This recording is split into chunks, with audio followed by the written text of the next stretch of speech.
When 9-year-old Ethan approached Marshall Blackwood for help with his mother's burial, he faced a monstrous betrayal instead of compassion.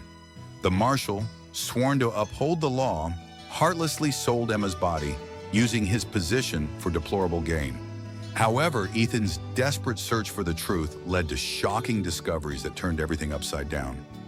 Discover how this small boy exposed the marshal's dark secrets and brought about the triumph of justice.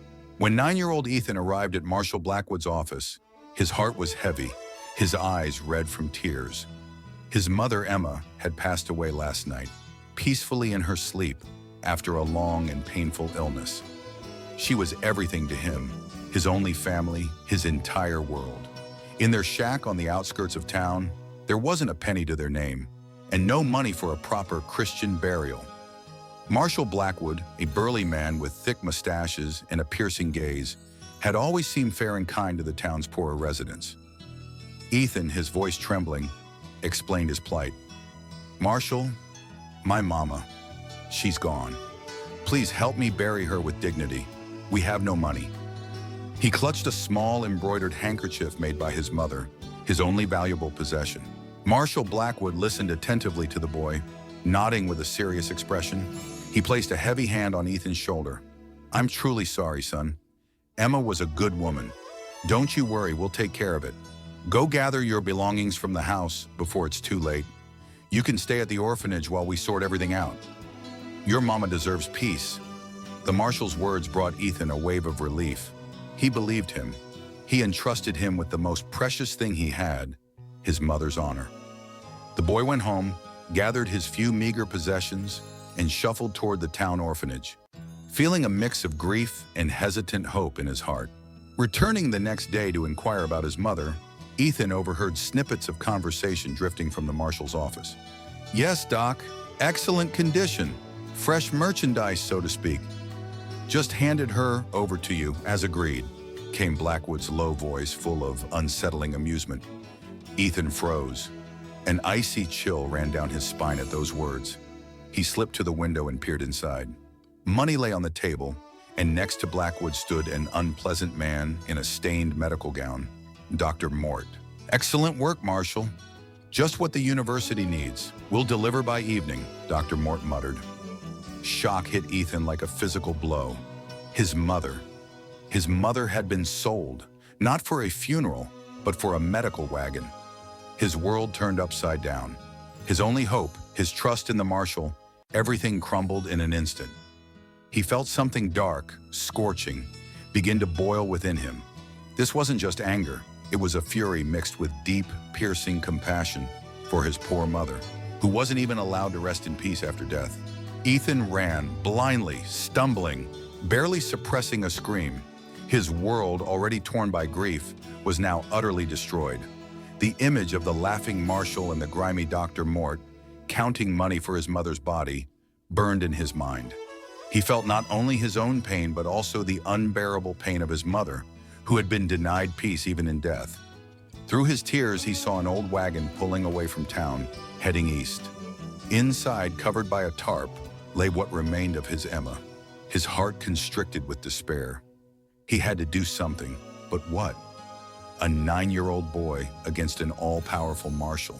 Chance led him to the outskirts where, in a dilapidated cabin, lived an old Native American named Walking Wind. People shunned him, considering him eccentric, but Ethan had heard he was wise and kind. With a pounding heart, the boy told him his story through tears and sobs. Walking Wind listened intently, his ancient eyes seeming to see straight through him. When Ethan finished, the old man remained silent for a long time. "Evil exists, child. It walks the earth, disguised as good. But the Great Spirit sees all," he finally said. He offered Ethan shelter and food, then showed him an old dusty photo album. Among them, Ethan saw a picture of a young man, incredibly similar to Marshall Blackwood, but with a different, more honest expression. Walking Wind explained, "That was Blackwood's brother, Matthew. He was a doctor, but not like the one you saw. Matthew was a good man. He believed in science, but he respected the dead. He died many years ago, in the mountains, during a snowstorm. Marshall Blackwood blamed him for some treacherous deal and hated him. He was obsessed with money and always envied Matthew. These words planted a tiny spark of hope in Ethan's soul. Matthew? If Marshall Blackwood hated his brother, perhaps that was the key to his weakness.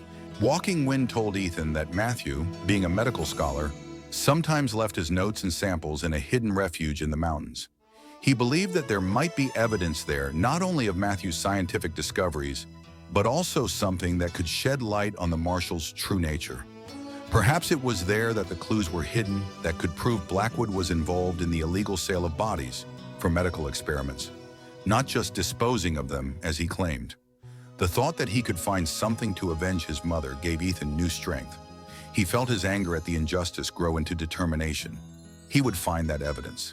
He would avenge his mother. With Walking Wind's help, Ethan set off into the mountains on a dangerous journey to Matthew's refuge. Every step was difficult, but the memories of his mother and the raging fury inside him gave him strength. After long days of travel, they found a camouflage cave that had served as Matthew's laboratory and storage. Inside were many old books, tools, and, most importantly, Matthew's diaries. In one of them, Ethan found something horrifying. Matthew had kept records of his work, but also detailed how his brother, Marshall Blackwood, had forced him to supply the bodies of deceased people from the orphanage and jail for unethical medical research. Matthew was against it, but Blackwood threatened him with ruin and disgrace. The entries included names, dates, and even receipts of payments, confirming that Blackwood was selling bodies for huge sums of money, masquerading as scientific purposes for universities. But the most terrifying discovery, Ethan found a record of how Blackwood had deliberately orchestrated his brother Matthew's death to seize his scientific developments and continue his dirty business without witnesses. He even mentioned that it was Matthew who had initiated the scheme of identifying bodies as homeless or vagrants. This information, these records, confirmed not only Blackwood's guilt in selling his mother's body, but also older, far more horrific crimes. Ethan's anger was so intense that it seemed it could shatter mountains. Now he knew that Marshall Blackwood was not just a corrupt official, but a cold-blooded killer who used people's deaths for his own profit. Armed with the diaries, Ethan and Walking Wind returned to town. They knew they couldn't just go to a judge. Blackwood controlled the entire town. They needed someone who wasn't afraid of the marshal, who had the power and reputation to confront him. Walking Wind suggested they seek out old Samuel Harper, a federal agent known for his uncompromising stance against corruption, who had investigated a case in town several years prior and had a grudge against Blackwood. Harper, already retired, was initially skeptical, but when Ethan, summoning all his will, recounted the entire story and showed him Matthew's diaries, the agent's face darkened. He saw not only evidence of corruption, but also horrifying proof of inhumanity. Harper knew that Blackwood was cunning and influential, but these diaries were irrefutable. Hope ignited once more, this time not timid, but strong and confident. Harper acted quickly and decisively. He assembled a team of federal rangers and, under the cover of night, entered the town. At dawn, they stormed Marshall Blackwood's office. The marshal, caught by surprise, had no time to resist. He was arrested. During interrogation, when Harper presented him with Matthew's diaries, Blackwood turned pale. He tried to deny everything, threatened them, but the evidence was too compelling. Matthew's diaries, with all the details of his crimes, became the nail in Blackwood's coffin. He was exposed for selling bodies, orchestrating illegal experiments, and, most importantly, for murdering his own brother. Marshall Blackwood's trial became a sensation. The entire town and surrounding settlements gathered to witness the downfall of the man who had held them in fear. Ethan, despite his young age, testified in court. His voice, though trembling at first, filled with strength as he spoke of his mother and the marshal's betrayal. His words, supported by the irrefutable evidence from Matthew's diaries, crushed all attempts at defense. This time, justice was relentless. Blackwood was sentenced to the gallows. When the day of the execution arrived, the entire town gathered in the square. Ethan stood in the front rows, clutching his mother's handkerchief. When Blackwood, pale and broken, faced the crowd, Ethan's gaze was firm. He felt no joy, only a deep, piercing sense of vengeful pleasure. Not for himself, but for his mother, for all those who had suffered at the hands of this monster. When the sentence was carried out, A sigh of relief rippled through the crowd. Justice had prevailed. Ethan's mother's body, found by federal agents on its way to the university, was returned to him, and with the help of Walking Wind and Harper, he was able to bury her with dignity on a small hill outside of town, overlooking their old shack. Ethan's triumph was not in vengeance, but in restoring his mother's honor and ending Blackwood's evil deeds.